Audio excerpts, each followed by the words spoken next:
స్థానిక మరియు సంస్థాగత ఎన్నికల సందర్భంగా బోధన్పట్టణ మండల సాలూరా మండల కాంగ్రెస్ పార్టీ అధ్యక్షులచే ఏర్పాటు చేసిన ముఖ్య కార్యకర్తల సమావేశానికి ముఖ్య అతిథిగా స్థానిక ఎమ్మెల్యే సుదర్శన్ రెడ్డి, నిజామాబాద్ జిల్లా సంస్థాగత ఎన్నికల ఇన్ఛార్జ్ ఎమ్మెల్సీ బల్మూర్ వెంకట్ ముఖ్య అతిథిగా హాజరయ్యారు. ఈ సందర్భంగా ఎమ్మెల్సీ బల్మూర్ వెంకట్ కార్యకర్తలను ఉద్దేశించి మాట్లాడుతూ కాంగ్రెస్ పార్టీ అధిష్టానం ఇచ్చిన ఆదేశానుసారం పార్టీ కోసం ముందు నుంచి పనిచేసిన సీనియర్ నాయకులకు, కార్యకర్తలకు మొదటి ప్రాధాన్యత ఉంటుందని, ఇటీవల పార్టీలోకి వచ్చిన వారికి కూడా వారి ప్రాధాన్యతను బట్టి కమిటీలో సభ్యులుగా ప్రాధాన్యత ఉంటుందని తెలిపారు. ఈ కార్యక్రమంలో జిల్లా, పట్టణ, మండలాల కాంగ్రెస్ ప్రముఖ ప్రతినిధులు పాల్గొన్నారు.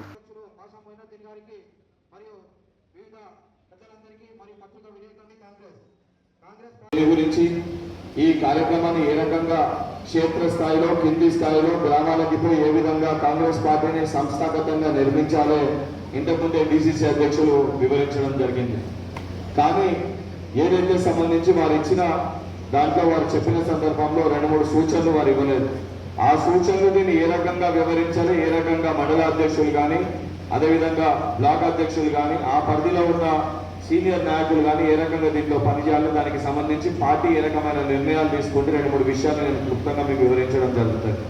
మొదటిగా, ఎక్కడైతే గ్రామాలకి సంబంధించి గ్రామాధ్యక్షులని మీరు వెళ్ళి వాళ్ళతో మాట్లాడినప్పుడు ఏకగ్రీవంగా ఉంటే సంతోషం, కానీ ఏకగ్రీవంగా లేక ఒకరిద్దరు ఏదైనా ఆశావాదులు ఉండి ఉన్నా కూడా వారి యొక్క అప్లికేషన్స్ తీసుకొని ఫార్వర్డ్ చేస్తే తర్వాత పెద్దలు సుదర్శన్ రెడ్డి గారితో మాట్లాడి దాన్ని ఫైనల్ చేసి పైకి పంపించి ఆ లిస్టును కూడా కిందకి పంపించడం జరుగుతుంది. కానీ ఈ ఎన్నుకునే ప్రక్రియలో మటుకు అధ్యక్ష పదవులు ఏవైతుంటే మండల అధ్యక్షులు కానీ లేదా గ్రామ శాఖ అధ్యక్షులు కానీ 2017 కంటే ముందు కాంగ్రెస్ పార్టీలు ఉన్న వాళ్ళకి మొదటి ప్రాధాన్యత ఇవ్వడం జరుగుతుంది. దీంట్లో దానికి కొత్తగా వచ్చిన వారికి మరి మాకేంటని చెప్పి వారు కూడా అధైర్యపడాల్సిన అవసరం లేదు, వారు కూడా ఆలోచించాల్సిన అవసరం లేదు. తప్పనిసరిగా వారు కూడా కాంగ్రెస్ పార్టీలో చేరారు కాబట్టి కార్యవర్గ సభ్యులుగా, అది గ్రామ స్థాయిలో కానీ మండల స్థాయిలో కానీ కార్యవర్గ సభ్యులుగా వారికి స్థానం కల్పించడం జరుగుతుంది. కొద్ది రోజుల తర్వాత వాళ్ళకి మళ్ళీ వచ్చే సమయంలో అధ్యక్ష పదవులకు వారు అర్హులు అవుతారు. కానీ ఇప్పుడు మటుకు తప్పనిసరిగా 2017 కంటే ముందుగా 2017కి వెళ్ళి పార్టీలో ఉన్న వాళ్ళని మటుకే ఏదైతే అధ్యక్షుల పదవులకి వాళ్ళని మటుకే వాళ్ళ పేర్లు తీసుకోవాలి. బహుశా కాంగ్రెస్ పార్టీలో రాష్ట్రంలో వారికంటే సీనియర్ ఎవరు లేరు, వారికంటే పార్టీ ఉన్న వ్యక్తులు ఎవరు లేరు. అందరూ కూడా ఈ నియోజకవర్గంలో అందరూ కూడా 2015 కంటే ముందు వాళ్ళు ఉంటుంది తప్ప దాని తర్వాత వచ్చిన వాళ్ళు ఎవరి పేర్లు కూడా మీరు నాకు ఇయ్యరు అని భావిస్తున్నాను. ఎందుకంటే 6 నియోజకవర్గంలో ఈ నియోజకవర్గాల్లో నేను స్క్రూటినీ చేసి షార్ట్ లిస్ట్ చేయాల్సిన అవసరం లేదు. ఎందుకంటే రాష్ట్రంలో వారికంటే సుదర్శన్ రెడ్డి గారి కంటే సీనియర్ ఎవరు కాంగ్రెస్ పార్టీలో లేదు కాబట్టి తప్పనిసరిగా ఆ రకమైన పేర్లు మీరు ఇస్తారని చెప్పి ఆశిస్తున్నా. కానీ వారికి కూడా ఒక విజ్ఞప్తి, ఏదైతే నిజంగా సంస్థాగతంగా పార్టీ యొక్క నిర్మాణం కావాలంటే సీనియర్ల అనుభవంతో పాటు యువకుల ఒక ఉత్సాహం కూడా అవసరం. ఏదైతే కొత్త రక్తాన్ని కూడా కనీసం ఒక 25% ఏదైతే గ్రామ స్థాయిలో, మండల స్థాయిలో కొత్త రక్తాన్ని యువకులకు కూడా అవకాశం ఇస్తే ఏ రకంగా పార్టీ ఈరోజు ఎమ్మెల్సీగా అవకాశం వచ్చినప్పుడు సీనియర్ ఉన్న మహేష్ కుమార్ గౌడ్ గారికి పిసిసి అధ్యక్షులకు ఇచ్చారు. అదే సమయంలో యువకులకు ఉన్న బల్మూరి వెంకట్కి ఎన్ఎస్యూ అధ్యక్షుడిగా ఎమ్మెల్సీగా అవకాశం ఇచ్చారు. సో సంస్థాగతంగా పార్టీ యొక్క ఆలోచన ఏ విధంగా ఉందో పార్టీ ఆల్రెడీ ఒక నిర్ణయం తీసుకొని చూపించింది.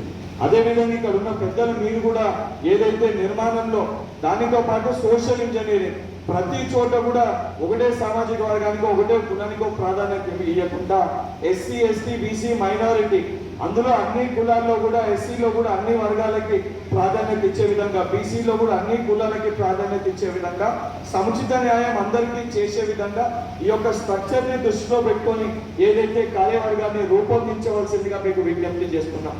దానితో పాటు ఇంకెవరికన్నా మేము పార్టీలో సుదీర్ఘంగా ఉన్నాము, ఎప్పటికెళ్ళో కష్టపడుతున్నాము అని చెప్పి మీరు భావించి లేదు ఇంకేదన్నా పదవిని మీరు ఆశిస్తే తప్పనిసరిగా మండల స్థాయి కాకుండా ఏదైతే జిల్లా స్థాయి కానీ ఇతర ఏ పదవులైనా కావాలంటే తప్పనిసరిగా మీ యొక్క అప్లికేషన్స్ కూడా డిసిసిలో మీరు సబ్మిట్ చేస్తే తప్పనిసరిగా మీకు దానికి సంబంధించి సముచిత స్థానాన్ని పార్టీ కల్పిస్తుంది. ఈరోజు ఇక్కడ నేను వచ్చింది కూడా ఒక ఎమ్మెల్సీగానో ఒక నాయకుడిగానో రాలే. నేను ఈరోజు ఈ స్థాయిలో ఉన్నానంటే తల్లిలాంటి కాంగ్రెస్ పార్టీ ఈరోజు నాకు ఈ గుర్తింపు ఇచ్చింది, ఈరోజు హోదా ఇచ్చింది. ఏ రకంగా మన పార్టీ నన్ను ఒక కార్యకర్త నుంచి నాయకుడిని చేసిందో పార్టీ కూడా నా భుజస్కంధాల పైన ఒక బాధ్యతను పెట్టింది. నువ్వు కూడా నిజామాబాద్ జిల్లా పరిధిలో వెళ్ళి గ్రామ స్థాయిలో ఉన్న కార్యకర్తల్ని గుర్తించి వారికి సముచిత స్థానాన్ని కల్పించాలని ఒక బాధ్యత నా పైన పెట్టింది. తప్పనిసరిగా ఆ బాధ్యత మేరకు మీకు అందుబాటులో ఉంటూ మీరు ఏ ఉన్నా కూడా మీ ఏ ఇబ్బందులు ఉన్నా ఏ సమస్యలు ఉన్నా మీరు చెప్పిన సమస్యలు కూడా ఇంతకుముందు మండలానికి ఒక ఇద్దరు, అదేవిధంగా పట్టణానికి ఒక ఇద్దరు, సాలోరా మండలికి కూడా ఒక ఇద్దరు మాట్లాడారు. మీరు చెప్పిన సలహా సూచనలు కూడా రాసుకున్నాను. ప్రభుత్వ పరిధిలో ఏదైతే మీరు చెప్పిన ఇందులో మిల్ల అంశం కానీ ఇతర అంశాలు మీరేమి చెప్పారో తప్పనిసరిగా వాటిని వేటిని పరిష్కరించగలుగుతామో వాటిని కూడా ప్రభుత్వ దృష్టికి పెద్దలతో కూడా చెప్పి దాన్ని ప్రభుత్వ దృష్టికి తీసుకొని వెళ్ళడం జరుగుతుంది. అండ్ సంస్థాగతంగా తప్పనిసరిగా పార్టీని బలపరిచి ఇక్కడ ఆల్రెడీ బలంగా ఉంది, బలంగా ఉన్న దాన్ని కొంచెం ఇంకా యువరక్తాన్ని కూడా దానికి జోడీకరించి ఏదైతే సంస్థాగతంగా పార్టీ నిర్మాణానికి మీతో పాటు ఒక సగటు కార్యకర్తగా మీతో పాటు ఉండను అని చెప్పి తెలియజేస్తూ చాలా క్లియర్గా ఇచ్చిన గైడ్ లైన్స్ ఎవరైతే ఇంతకుముందు వచ్చిన దాంట్లో కూడా 26 గ్రామాలలో దాదాపు 4 గ్రామశాఖ అధ్యక్షులు రాలేదు. పట్టణంలో ఫుల్ అటెన్స్ ఉంది, సాలోలలో ఉంది. కాకపోతే బోధన్ మండలంలో 4 గ్రామశాఖ అధ్యక్షులు రాలే. ఏదైతే సంస్థాగతంగా పార్టీ నిర్మాణానికి పెట్టిన మీటింగ్ కి అధ్యక్షులు రాకపోతే మరి మీరు కూడా ఒకసారి వాళ్ళ పట్ల ఆలోచించాలి. ఎందుకంటే ఫస్ట్ ప్రయారిటీ పార్టీ యొక్క నిర్మాణమే పార్టీ మీటింగ్స్ పైన ఉండాలి. ఈరోజు శాసన మండలి సభ్యులుగా నాకు కూడా అధికారికంగా నాకు హైదరాబాద్ ఉన్న నా నియోజకవర్గంలో అధికారిక కార్యక్రమాలు ఉన్నాయి. కానీ అధికారిక కార్యక్రమాల కంటే కూడా పార్టీ కార్యక్రమం ముఖ్యం. ఎందుకంటే పార్టీ బలపడితేనే మనం బలపడతాం. ఈరోజు మనకి 11 హోదా ఉందంటే అది పార్టీ వల్ల. కాబట్టి నేను కూడా అవన్నీ ఇచ్చిపెట్టుకొని ఇక్కడ వచ్చి ఉన్నాను.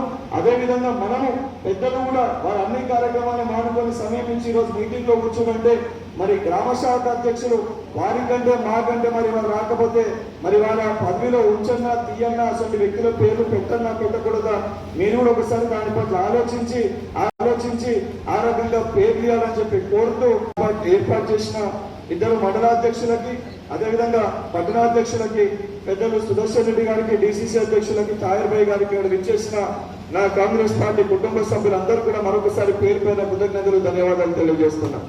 మరిన్ని అప్డేట్స్ కోసం మా ఛానల్ని సబ్స్క్రైబ్ చేయండి.